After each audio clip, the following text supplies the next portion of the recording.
Okay, so the purposes of the upstairs downstairs British series is also the purpose of this program. Upstairs downstairs, however, is not exactly appropriate for this house, since the family and the household staff live not up and down, but side by side. There was a servants' wing to the side of the house and also a separate building for the coachman. The staff wing had a separate entrance and separate staircase, which connected the second floor bedrooms to the first floor kitchen and pantry, which were above the basement where the laundry room was. There was a call box right beside the kitchen door and the staircase, plus parallel corridors on the first and second floors, so that the staff could go about their business with or without contact with the family as needed. So, who lived at the Sanborn house? Let's start with the family for whom the house was built. It is well known that the Sanborn house was built for Orrin Sanborn, son of the coffee king James Solomon Sanborn. His was a family which could boast of Mayflower ancestors and thus a long history in New England. The grandparents of his wife, Rena, on the other hand, were born in England and Scotland. There is a family legend that William Armstrong was a young Scottish carpenter who worked on the land of an English earl. He fell in love with the earl's daughter, Margaret, but the earl forbade the relationship. So William and Margaret ran away and got married. They left England in 1819 aboard the Kitty, which shipwrecked off the Maine coast. No lives lost. They settled in Machias, Maine. Armstrong genealogists have found the marriage certificate, but not identified the earl. So, is it true? Could be. It is a fact. Whoops, wrong button. It is a fact that William and Margaret did settle on a farm in Maine. Rena's father was their son John, the sixth of 9 children. His occupation was variously given as farmer, carpenter, and house joiner. Orrin Sanborn's grandfather, Henry, was also a farmer in Maine. Orrin and his older siblings were born on this farm. But though John Armstrong lived lifelong in Machias and Rena grew up on the farm, Orrin did not. At age 17, James Solomon Sanborn went to work in a machine shop. He married Harriet Small in 1856. For 9 years, he was a traveling salesman for a garden seed company. Note the 1860 census. His occupation was garden seed peddler. In the 1870 census, huckster. His home base was the farm, but soon after Orrin's birth, he moved from the small town of Greene to the city of Lewiston and ventured into the coffee and spice business. In 1868, he became connected with the Boston coffee and spice firm. In 1872, when Orrin was 7, he moved his family to Somerville. At the end of 1877, the firm of Chase and Sanborn was formed. Then he became the coffee king and vastly wealthy. So it might be surprising to see the first Sanborn house in Somerville. As shown on this 1895 map, it backed up to the Skilton Foot Pickle Works. If we go to the address today, it looks like this. Though James and Harriet moved to Boston, where Rena and Orrin spent their first 4 years of married life with them, son Charles lived in this Sanborn house through the end of the century. Now, how did Orrin and Rena meet? Well, that story is still undiscovered, but since they married in Reading, we can look for clues there. John Armstrong had 9 children, 6 of whom moved to Reading. Emma was apparently the first. She married Elmore Parker, whose family went way back to colonial Reading. He worked in the lumber business formed by his father and his uncle Harrison Parker, the latter a prominent Winchester resident who once owned the Converse mill site.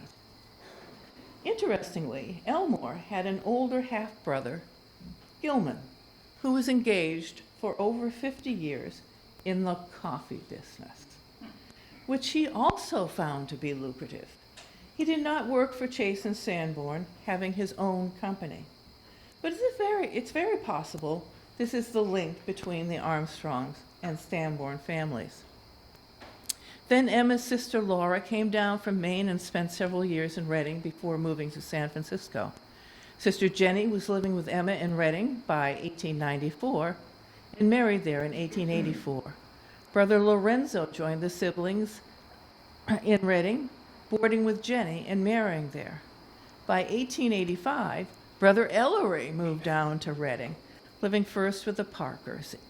In 1885, he joined the firm of Chase and Sanborn, staying with them until his retirement about 45 years later. An exact date when Rena moved to Reading is not available, but she probably came down to live with one of her siblings. Her 1886 marriage certificate states she was residing in Reading. Orrin's residence was given as Boston, where, as a married couple, he and Rena first lived, moving back to Somerville with his parents and sisters about 1890. The house they then called home was this grand house at 383 Broadway. Summers were spent at Elmwood Farm in Poland, Maine, a stock farm for fine horses and cattle, which James Solomon Sanborn bought in 1886, fixing it up to look like this. The first household staff Rena would have been her mother-in-law's. In 1880 census, Harriet had one domestic servant, Anna Garnett, 19, born in New Brunswick. The 1900 census listed 3, 2 young Swedish women and Ralph Hinckley, coachman from Maine. I could not trace the women, but Hinckley was the Sanborn's coachman, later chauffeur, from at least 1895. After Rena married and moved into a separate household, after Ralph married and moved into a separate house, he still worked for the family through Harriet's death in 1901, James' death in 1903, and finally their daughter Helen's death in 1917. By then he was about 50 and widowed. He became a bank messenger. His only child, a daughter, also named Helen, married but died young, leaving no descendants. In 1892, Orrin and Rena moved into their own home. It was built on a portion of the Broadway property as shown on this map and was numbered 14 Bond Street. If we go there today, we don't see the Sanborn house on Broadway, rather an apartment house. We don't see open lots on Bond Street, rather a built-out street including a garage. But we can see number 14. So, the first Orrin Sanborn house. And were they alone at last? Well, not quite. Ellery Armstrong also lived there until he married in 1895. Well, did Orrin like this arrangement? Were they actual friends? In 1904, Ellery named his only son Orrin, so it's possible they were. Orrin and Rena brought over one son, James, from the Broadway house. 2 more children, Helen and Caleb, were born here. As the lady of the house, quite possibly for the first time, Rena hired a maid. She advertised in the Boston papers at least 3 times, in 1895, 96, and 99, for a girl for general housework, next a capable girl, and lastly, an experienced girl. Now here I must point out another major difference between the Sanborn story and Upstairs Downstairs. Mrs. Sanborn was not aristocracy like Lady Marjorie, not born to privilege, not bred to a sense of superiority, entitlement, and a conviction that she was above such things as menial housework. On the farm, the Armstrong girls would have been mother's little helpers. Then when the girls moved successively to Reading, Were they guests in their sisters' homes or unpaid servants? It was quite common for housewives to bring sisters into their homes to share the work.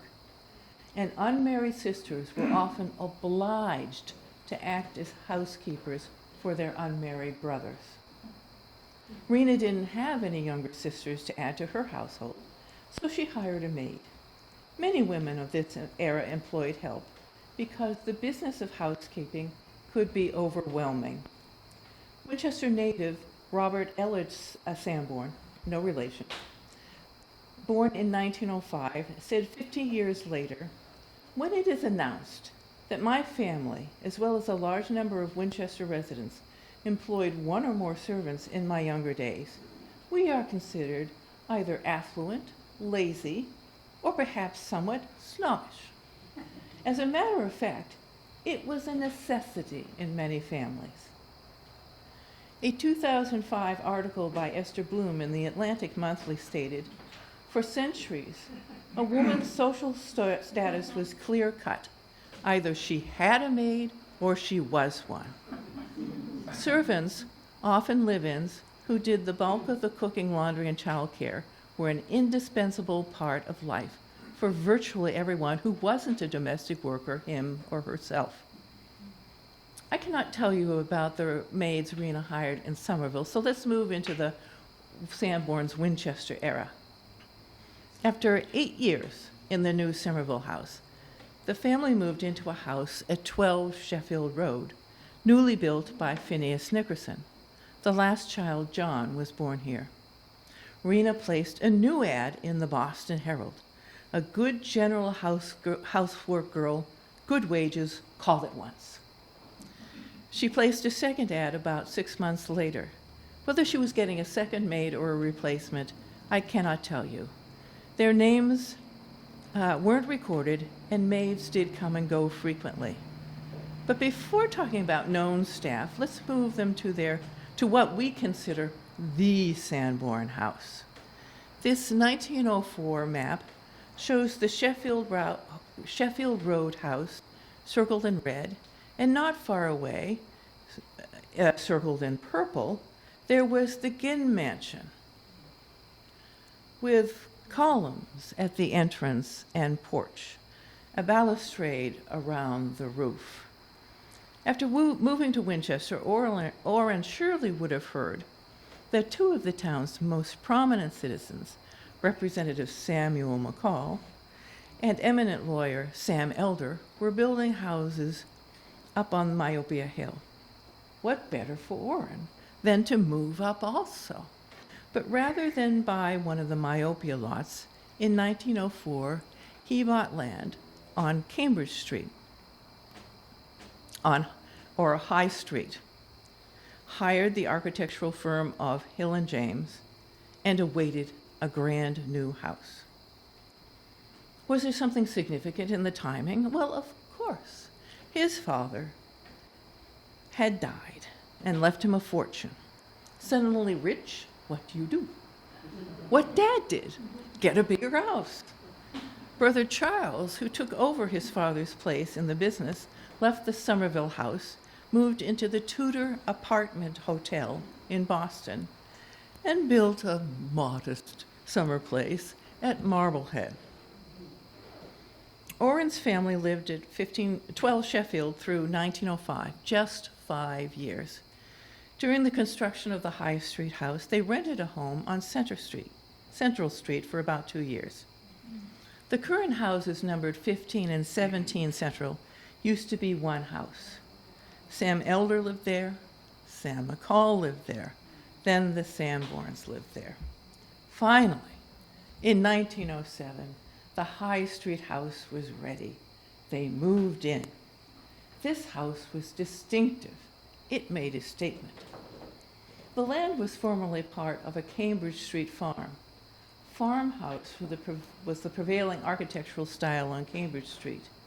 Just around the corner from High Street was the old Gardner farmhouse, and north and south of it along Cambridge Street, there were still functioning farms.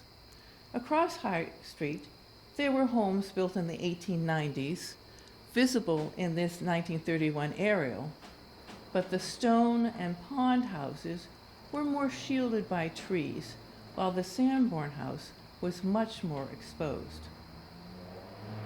Designed in a distinctive Beaux-Arts style, the Sanborn house stood out whether looking up from Cambridge Street or looking down from Westland. The only wide views we have looking down are this one taken as the school built on the former meadow was going up in 1947, and another after it was taken down. Not the best views, but they still give you a sense of the house's prominence, overlooking the town, affording a view of the Middlesex Fells. The house was called Aigremont, which means bitter hill. My own theory about the name is that Orrin's sister Helen might have suggested it, since she, not they, had traveled in France, where there are a commune and chateau of that name. Helen was, in fact, the cultured one of the family, a school teacher, then a graduate of Wellesley, and later one of their trustees and benefactors, a published author, a rare book collector, president of the Somerville Literary Club, a member of the Boston Authors Club, and more. Whoever came up with the name Aigremont was a house which broadcast prosperity and status. It could be seen as a symbol of the times when Winchester was being transformed from a formerly agricultural and industrial town into a bedroom community for professional men and their families. As the farms were subdivided, the new homes were marketed to and attracting more successful professionals, as witnessed this special edition of the Winchester Star in 1910, filled with photos of eminent local men and their houses. Quote, "Winchester is one of the most desirable suburbs of Boston. Because of the many advantages Winchester has to offer, combined with the thrift, intelligence, and patriotism of our people, we hereby express our confidence that Winchester's future will be more glorious than her historic past or prosperous present, and that greater population, increasing prosperity, and progress along all lines will be the portion of Winchester for many years to come." Orrin Sanborn was one of the signers, and his house was one featured. This prosperity did not characterize the entire town, but it did benefit the town. More taxes, more ability to make improvements. During the first decades of the Sanborns' time in town, the town bought the Whitney Mill site and created a civic center around it. In 1916, Winchester held a big improvement celebration, simply to draw attention to what investing in capital improvements had achieved. A parade passed such sites as the new fire station, located across Mill Pond from the Young High School, and then the two new bridges at Mill Pond, and it ended at Manchester Field, where their new play equipment had been installed. There were speeches. That evening there was a canoe parade. Fireworks rounded off the day. Still, there was certainly inequity in the wealth of the townspeople. Many people lacked training, education, and even the ability to speak English. And women were often denied career opportunities. The affluent were often able to offer employment to people such as this nanny and this chauffeur, who made it onto a postcard. A century or more ago, the help wanted section in the Winchester Star was dominated by ads for maids. Homemaking then was not what it is today, and it had a schedule. Monday wash day, Tuesday ironing, Wednesday mending, Thursday market, Friday baking, Saturday cleaning, Sunday church. This routine was strictly adhered to by almost everyone. That lovely ad for Ivory soap notwithstanding, the work was arduous and time-consuming. Now, Orrin introduced electricity into the Sanborn house when it was built, but not all today's labor-saving devices were available. For example, the first electric washing machine for home use wasn't produced until 1923. But even if something had been invented, we don't know if they had it, except for one thing. The house had a built-in vacuuming system installed by the Sanitary Dust Removing Company of Massachusetts. Monday, wash day. No washers. Members of the Downs family who lived in the house following the Sanborns remembered 3 set tubs and a wringer. No dryers. Wash was hung on lines, and at the Sanborn house, that would be in this area, to keep it private. And ironing. There was no permanent press. Heavy irons were heated on a stove. It was not only harder to do all this, there was more to do. People wore more layers of clothing, and they changed clothes often. And women wore dresses with flounces, ruffles, puff sleeves, which are the devil to press. And there were loads of linens. This was not the disposable era. Cloth handkerchiefs and tablecloths and napkins, tray cloths, dresser scarves, runners, towels, guest towels, plus bedding, drapery, and more.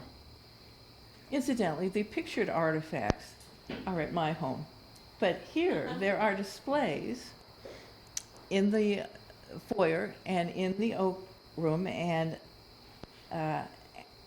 immediately after me, curator Nancy Schrock will say a few words about them. I don't think I need go through every workday, but as for cooking and baking, the Downses remembered both a gas stove and a coal stove in the kitchen. Electric stoves didn't start to take over until the 1920s.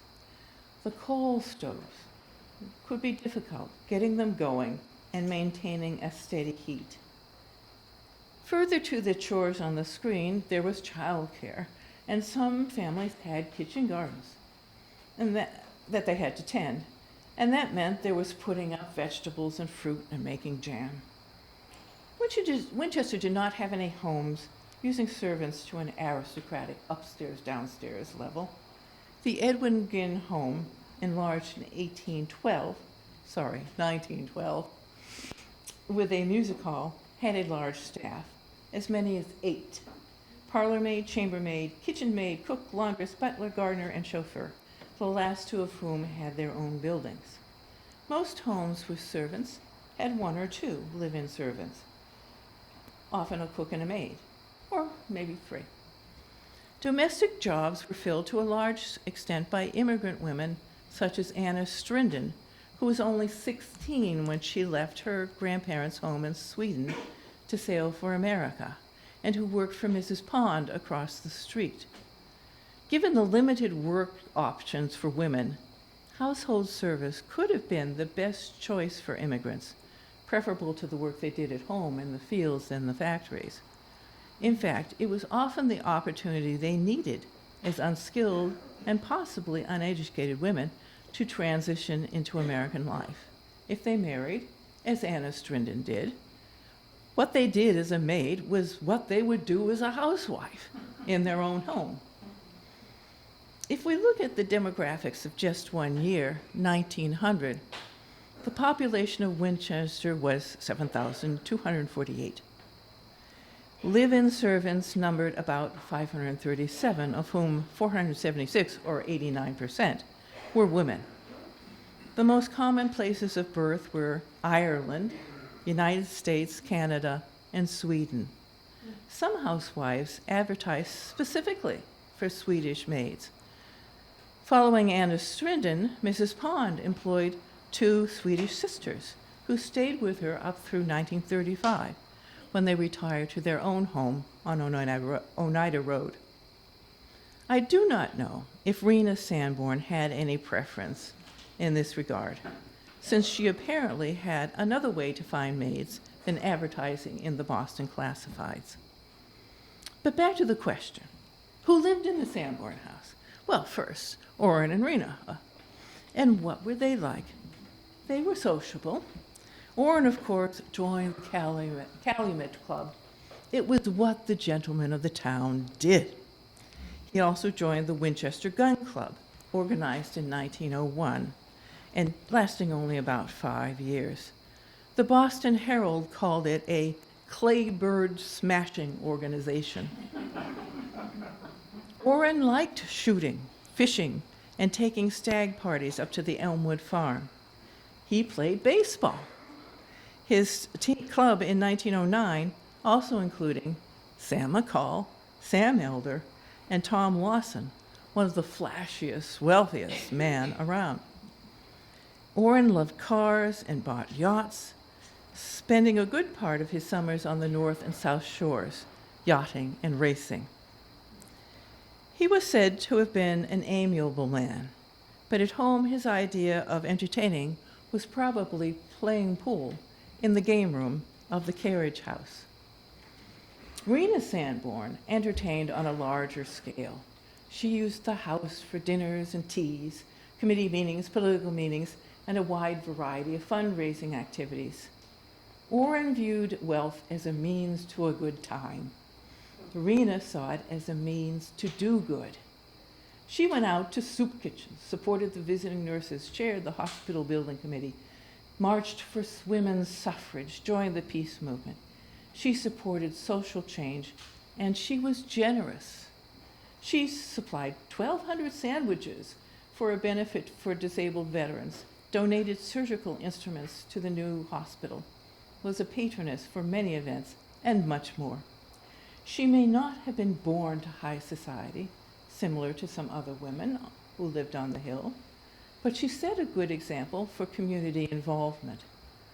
Most Winchester women who were considered to be society were involved with charitable improvement and educational efforts, be it with a church guild, the Fortnightly Women's Club, or some other group. So, who else lived in the house? Well, the children, of course. When the family moved up the hill, the kids' ages ranged from 6 to 16. I will get back to them when they're older. There were servants. Here's a list of the ones known by name, listed chronologically by the dates they are known to have worked for the family. We don't see many women's names there, and yet there had to be 2 or 3 in any year in a house this size. The Downs family maintained a staff of 3 women. There are several possible reasons that women don't show up in the records. They were not head of household, they were not yet 18, or were not voters. And if we are to believe a 1907 article in the Woburn Journal about Winchester maids, quote, "The kitchen maid question keeps our good house matrons in a perpetual stew and worriment of mind. The maids won't stay. They demand and get the highest wages, insist on privileges that a few years ago would have been outrageous. And if they are not allowed to entertain their beau in the parlor 3 evenings in a week, then off they go and leave the mistresses in the suds." Though we don't know them all, let's look at who we can see. William Henry Phillips, Irish, came to Winchester from Medford and was replaced with a new coachman after about a year. But he may have had another connection with the Sanborn story. He got married in Winchester in 1903 and moved to Medford, in whose directories he was termed a coffee packer, coffee clerk, and coffee roaster man. And which coffee company did he work for?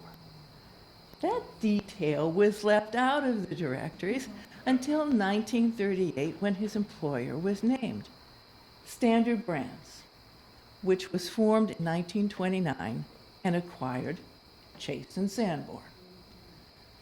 John Dwyer showed up in the 1905 and only the 1905 residence directory as a living gardener at the 12 Sheffield Road. I don't know anything more about him. John Patrick Lang, coachman, Irish, went from the Sheffield Roadhouse to High Street with the Sanborns. He would have lived in the carriage house until he decided to get married, which happened in 1913. He then owned a two-family house, or at least half the house, at 1012 Wesley Street, while continuing to work for the Sanborns. The Lang's only child died in 1916, aged 12 days, and his wife Frances died in March 1918. John then went to work as a gardener for a short while at 11 Stratford. Then he left Winchester. But he returned to stay in 1935 with wife Mary, lived on Park Avenue, and for about 15 years worked as a gardener for the Winchester Park Department, with which he became a fairly familiar figure around town. Lucretia Fosdick Millett from Maine was listed as a nurse in 1910. Why they needed a nurse or a nursemaid is unknown. She was gone by the next year, back in Maine, to marry Charles MacDonald in Portland. She became a housewife and mother. Not surprising. Her obituary mentioned nothing about nursing. Carrie Sutton, African American, born in 1882 in North Carolina. I couldn't trace her unless she was the Carrie L. Sutton, born in 1877, who worked as a laundress for a private family in Raynham, which is not impossible. The censuses are notorious for inaccurate ages, and many servants moved around. There were no other African Americans named Sutton in Winchester. In fact, few of Winchester's African Americans, maybe 8%, were born in North Carolina. About a quarter of Winchester's African Americans population found employment with private families, a percentage which seems to hold for the Irish residents of Winchester as well. Robert J. Guthrie from Ireland, groom, was probably the Robert Joseph Guthrie who was working as a stableman in Beverly when he registered for World War I. But he is not to be found in any of the Winchester directories, so he may not have stayed long. Crawford Robert Lee, African American, born in Rutherford County, North Carolina, one of 6 children. He left home prior to 1917 when he was in Kansas City, Missouri, where he registered for World War I, giving his occupation as butler. He claimed to have defective eyesight, flat feet, and appendix trouble, but he ended up in Massachusetts military service records. He was domiciled at the Sanborn House in the 1920 census, but was included in the Winchester residence directories in only 1 year, indicating he was here in 1924. Crawford's brother Russell spent about 3 years in Winchester as a chauffeur on Everett Avenue before moving to New York City, where Crawford joined him and worked in a garage and then in a hotel as an elevator operator. And he died in New York City. Crawford's occupation in Winchester was also given as butler, which may seem odd to upstairs-downstairs fans used to a butler in charge of a large staff. Well, not at the Sanborn House, not by 1920. Marion Plunkett I will get back to. The 1920 census lists no female servants, and Lee seems to come and go. Of course, these sources could easily miss people, like Marion, but the family was cutting down on the staff and other expenses. Unlike most Winchester businessmen, Warren mismanaged his money. It was running out. The family started breaking up in 1912. Now, this slide is rather dense. The short version is 4 children, 9 marriages, 5 divorces, and everyone moving somewhere different. Eldest son, James Warren Sanborn, married in 1912, following an engagement party to which Rena invited 500 people here during January. The couple lived with her father, a successful thread manufacturer, on Sheffield Road, but they split up after maybe a year. In 1915, she got a divorce. Before then, James went to live in Somerville with his Aunt Helen, who had maintained her wealth and the old family home on Broadway. When James was 15, he built a powerboat named the Rena, so we may assume he was mechanically inclined. About 1914, he started a garage on the grounds of Aunt Helen's home. Apparently, the reason this use is still there. But when James was divorced by his second wife in 1920, it was goodbye garage and goodbye Somerville. Now, if a garage seems like a come down for society people, remember that the auto ownership had just started taking off locally about 10 years earlier. Automobiles were exciting and were a good business. Inventor Louis Gaudou's sons ran a garage on Main Street. Orrin's cousin, George Fogg, ran another one downtown. In 1915, Orrin and Rena separated. Orrin also went to Sister Helen's place in Somerville. He created a trust fund for the Winchester household bills. Rena did not manage it. Orrin did, and he never discussed finances with his wife. He also used the fund for himself. Back in Winchester, Rena carried on, but this became harder beginning in 1921 when Orrin sold the house. Rena was stunned. The family had to move out of their home. But then by April, Rena and her younger children moved back in. There was never any published explanation for this. The house was owned by 3 successive real estate men who never sold it to somebody wanting to move in until 1925. It is probable that the Sanborns rented the place. Rentals did happen. In fact, one of the newspaper stories about the Sanborns' monetary woes said that she was a tenant in the house. But if Orrin was so broke he had to sell the house, how could Rena rent it? Well, fortunately, James Solomon Sanborn had created trust funds for his grandchildren.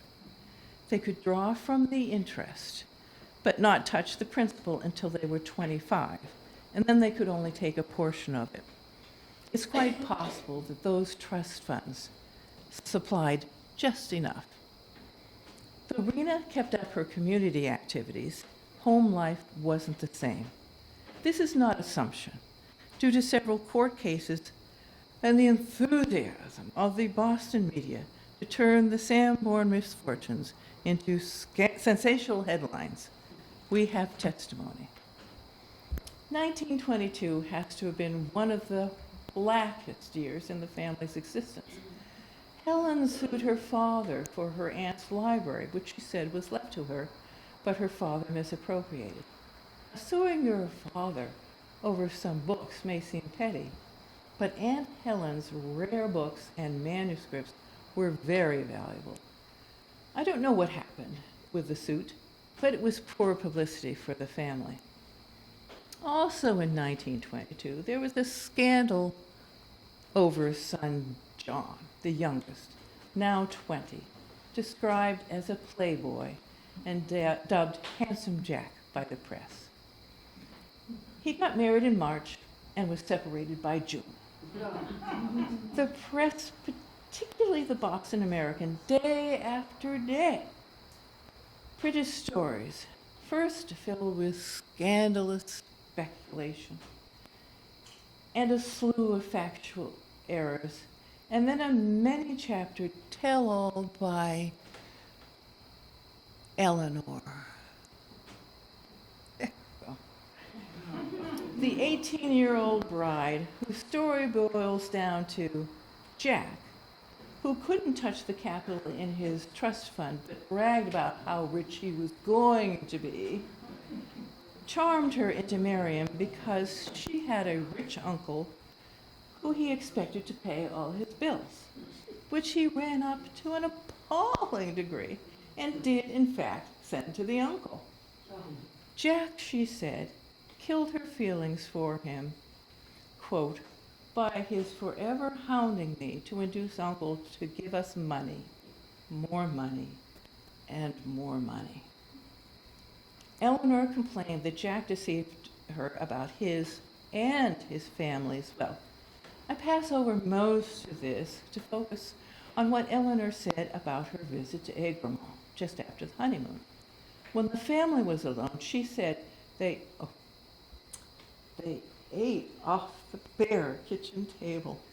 Oh, no. When her uncle visited, they brought out all the linens, the china, and the silver. There wasn't any coal in the house, and they did their own washing, she said. Rita herself testified 2 years later that under her altered circumstances after the separation, she had to dispense with servants and do her own housework aided by her children. So how much butling Crawford Lee did, I don't know. Also in 1922, we have to add the Marion Plunkett affair. Marion was a maid at Egremont, the daughter of Hugh Plunkett, formerly of Jamaica, and his wife Rosa from Virginia. She was born in Cambridge and had lived in Somerville with her family.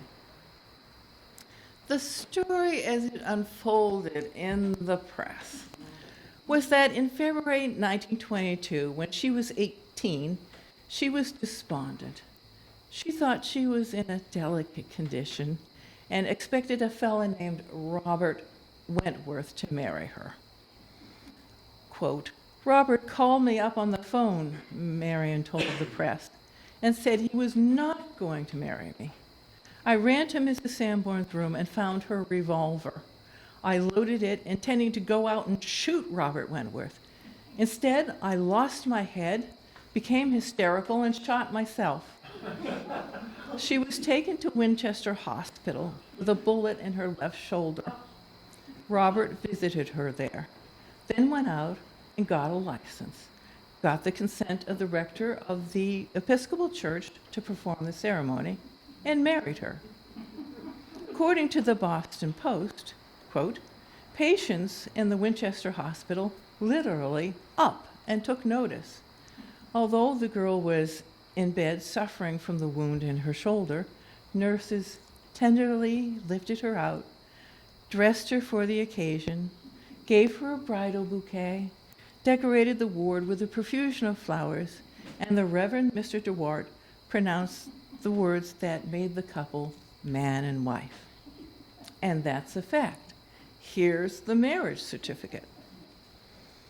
But was it a happy ending? They went to New Hampshire. And then in mid-April, Robert returned without her. He never spoke to the press himself. In June, while the Jack scandal was making headlines, a prominent black attorney in Boston, John W. Schenck, announced that he would start court proceedings for an annulment. Robert's father, Nelson, a very well-regarded man, reportedly declared that Robert never wanted to marry Marion, that Mrs. Sanborn forced him to. Marion said that was a lie, that Robert had assaulted her, and after she told Mrs. Sanborn about it, Mrs. Sanborn advised him to marry Marion, but certainly did not force him to, and was not even at the wedding. She was quoted in the Nashua Telegraph saying, Mrs. Sanborn's only reason for taking a hand in the matter was because she liked me and did not want to see me given a raw deal. And further into the story was quoted saying, I and my father will stand by the Sanborns to the end. Marion's father reportedly filed suit against Robert for non-support. The annulment suit, Robert said, was all his father's doing, and he wanted to go back to her. Well, what happened to these suits and the couple? When the Jack story ended in the press, so did the Wentworth story. The couple did break up. In 1930, Marion was a patient in the Medfield State Hospital, a psychiatric hospital. She died in 1939, aged 36, at her father's home in Everett. Previously, in 1933, Robert married another woman. Whom do we believe? The Sanborns never replied to the newspapers, and I don't blame them. A lot of what the papers published was rubbish, twisted and unreliable. We may never know the truth. Later, there were a few more headline stories. In 1925, the Sanborns really did have to leave the house. Rena went to court to sue Orrin's lawyers after they stopped an auction in the house on the day, causing potential loss of income and humiliation since there were already potential buyers present. The court eventually decided in her favor, awarding her about $25,000. Also, in 1927, she went to court to sue for support from Orrin, on which occasion he confessed that he ran through about $500,000 between 1903 and 1920. And even if ordered to pay up, he couldn't. The trust fund was empty. He said it all just went on a man's happiness. And don't believe this photo caption. It says Mr. and Mrs. Orrin Cheney Sanborn, but the man is the Reverend Henry Hodge, who took part in the hospital dedication, along with Governor McCall on the left.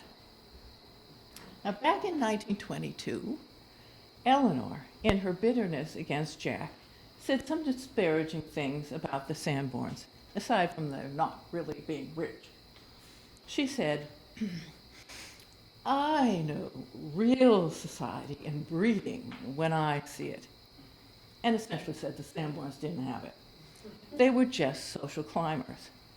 But when she said they stage horse shows to win prestige, I knew she didn't know Rena very well and had no idea how many years and in how many different ways Rena raised money for the hospital, and that the horse shows were the pinnacle of her success for charity. Eleanor had heard something about her humble beginnings and dismissed her as pretentious. Now, this program has introduced a number of people with humble beginnings. James Solomon Sanborn was once a peddler, but at the end of his life was praised not only for his business skills and success, but also for his kindness and broad mind, and for doing something to benefit the agriculture of his native state by raising the standard of the cattle and the horses. Emma Armstrong Parker, though a humble homebody, was spoken of with profound warmth for her riches of kindness and ministrations to her neighbors and her community. On July 31st, 1931, the flags of Medford were at half-mast for Ellery Armstrong, not because of any place in society or wealth, but rather his contributions to the community. Humble has its own set of rewards. Orrin's reputation was for his sporting life. It's obvious that he used the family fortune to climb socially. This house says that. Was it purely for prestige or status? Well, like everyone, he would have wanted to improve life for his family. Was his wife pretentious? Considering the causes in which she invested her time, talents, and money, wouldn't it be better to consider that her goal was perhaps not so much a loftier, but rather a bigger place for women in the social system? So what happened to everyone? Orrin and his son, James Orrin, never moved back to Winchester. When Aunt Helen died in 1917, she left both of them bequests, but her house was sold. In 1921, James got married for a third time to a dog breeder. He lived in Weston, and then they settled in Wellesley. Orrin, supported by his son and the son's trust fund, stayed with him until near the end, when he moved to Rhode Island. He died from prostate cancer in the Hope Private Hospital in 1928. James died suddenly in Wellesley 2 years later at the age of 39. Rena lived in Boston with her daughter. They joined Boston organizations and continued supporting charitable causes. They continued to get their names in the papers, but the scandal mongering was over and done with. Rena died in 1947 while visiting her son Caleb in Swanville, Maine. Helen did the same sorts of things that her mother did in Boston, except for 3 years in New York with her first husband.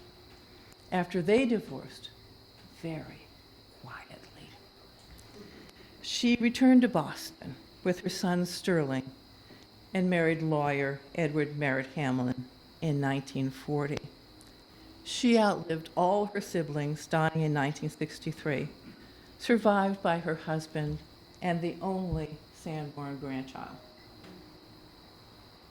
Caleb, the most low-profile of the children, lived in Falmouth after the Winchester house was sold and later moved to Maine. There is one Winchester-era anecdote about Caleb I'd like to share. During World War I, when patriotic residents were encouraged to grow their own food and allowed to keep pigs, he had pigs, at least one, which got loose one day and created havoc with traffic on Church Street. So now you have to imagine the house with pigs outside. But temporarily, post-war, they were allowed only on farms. Caleb became a farmer and was well liked. There was never a breath of trouble about Caleb. He died the day after his mother, his death attributed to injuries sustained from a fall from his hayloft. A tribute poem was written, whose last 3 words were, "Heart of gold." Caleb left a widow whose relations were the donors of the Sanborn portraits hanging in the next room. Jack married and was divorced a second time. Then he married a third and last time. Moved from Somerville to Lynn, where he ran an automobile and tire sales business. At one point, he was an agent for the Hupmobile. He died in Lynn in 1955. The house was purchased by the James Edward Downs family. Downs was the antithesis of Orrin as a businessman. The family and staff lived here quite successfully until the parents deeded it to the archdiocese and left once all the children returned after serving in World War II.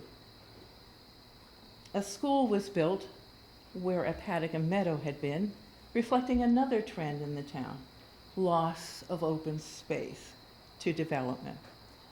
But the town hasn't lost the house, thanks most recently to the Historical Society's stewardship. And that is upstairs, downstairs at the Sanborn house. As I mentioned, 2 more sentences. As I mentioned, Nancy Sharp would like to talk about items from the display of our artifacts, and I will entertain questions. Now,